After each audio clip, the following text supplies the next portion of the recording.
নমস্কার বন্ধুরা, আমি অরিন্দম চলে আসলাম আজকে এই মুহূর্তে বিরাট বড় একটা আপডেট নিয়ে। যারা কিন্তু 18 মাসের ডিএলইডি কোর্স অর্থাৎ এনআইওএস করেছে তারা কিন্তু এবার কিন্তু প্রাইমারি থেকে বাদ হয়ে গেল।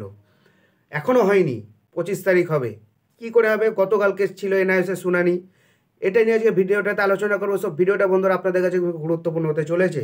গতকাল কিন্তু 17 নম্বর কোর্টে দুপুর 12টার সময় জাস্টিস গাঙ্গুলির এজলাসে কিন্তু কেসটা কিন্তু উঠেছে। কি হলো শুনানিতে জানবো আমরা। আজকেই ফাইনাল জাজমেন্ট হওয়ার কথা ছিল, গতকালই কিন্তু ফাইনাল জাজমেন্ট হওয়ার কথা ছিল। গতকাল কেন হয়নি সেটা বিষয় নিয়ে আলোচনা করব। এনআইওএস এখানে কিন্তু যদি চাইতো ফাইল সাবমিশনটা করতে পারতো। পর্ষদ ফাইল সাবমিশন করেছে, এনআইওএস ফাইল সাবমিশন করেনি। এবং যারা যারা আপনারা কিন্তু সবাই কিন্তু জানেন যে প্রাইমারি টেটের ক্ষেত্রে কিন্তু সুপ্রিম কোর্ট একটা রায় দিয়েছিল 2023 সালের আগস্ট মাসে। সেখান থেকে কিন্তু বিএডদের বাদ দেওয়া হয়ে গেছিলো। তারপরে এই বছরই কিন্তু আবার আরেকটা রায় আসছিল এনআইওএস থেকে। এনআইওএস কিন্তু প্রাইমারি থেকে পুরোপুরিভাবে ইনভ্যালিড, অর্থাৎ বাদ। 18 মাসের ডিএলইডি কোর্স শুধুমাত্র ইন সার্ভিস টিচারদের জন্য, বাকি যারা যারা করেছে তারা ইনভ্যালিড। 2022-এ একটা কেস ছিল। এই 2022-এ দের সঙ্গে এর একটা কেস ছিল যে এই 22 রিক্রুটমেন্টে কারা আর কি এনআইওএস কি থাকছে হ্যাঁ কি না, এটা জাস্টিস গাঙ্গুলির এজলাসে কিন্তু কেসটা কিন্তু উঠেছিল। অনেক দিন ধরে শুনানি হচ্ছিল, বাট শুনানিটা কিন্তু সুপ্রিম কোর্ট আগে একটা বলেছে, সুপ্রিম কোর্ট থেকে কিন্তু রায় দিয়েছিল এনআইওএস বাদ। এবার কবে থেকে বাদ? এনআইওএস সম্ভবত 2019 সাল না কত সাল থেকে বাদ, ওটা আমি আগে ভিডিও বলেছিলাম, বাট এখন সেটা সঠিক মনে নেই।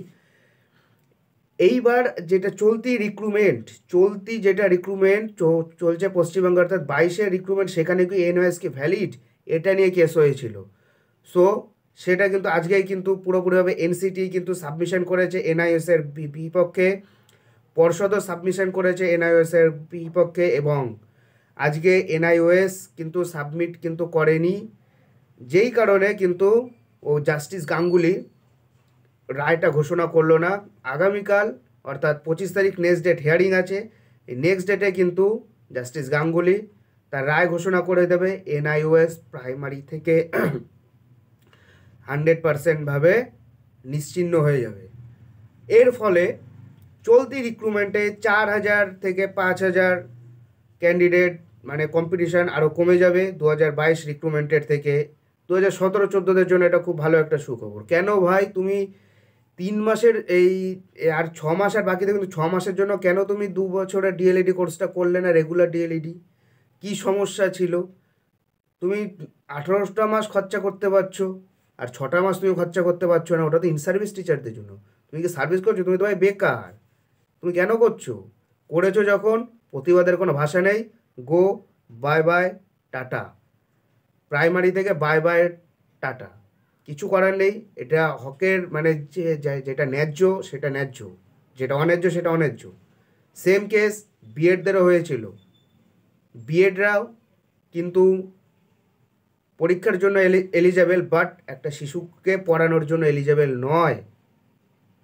বাচ্চাকে পড়াতে গেলে অনেকটা জানতে হয়। পৃথিবীতে সবথেকে কঠিন কাজ একটা বাচ্চাকে বোঝা, একটা বাচ্চার মনকে বোঝা।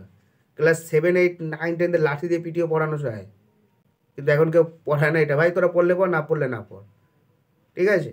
এখনকার স্যাররা অন্য, শুনবে কথাগুলো, বুঝবে। একটা শিশু বোঝে না। সো তাদের বোঝাতে গেলে না, সে শিশু হতে হবে। শিশুর মনকে বুঝতে গেলে শিশু হতে হবে। এটাই হলো আজকের আপডেট বন্ধুরা। আজকে একটু ভিডিওটা অন্যরকমভাবে করছি, কেমন লাগছে সবাই একটু কমেন্ট করে বলবে। নমস্কার, ভালো থাকবেন সবাই, দেখা হচ্ছে পরের ভিডিওতে। জয় হিন্দ, বন্দে মাতরম, ভারত মাতা কি জয়।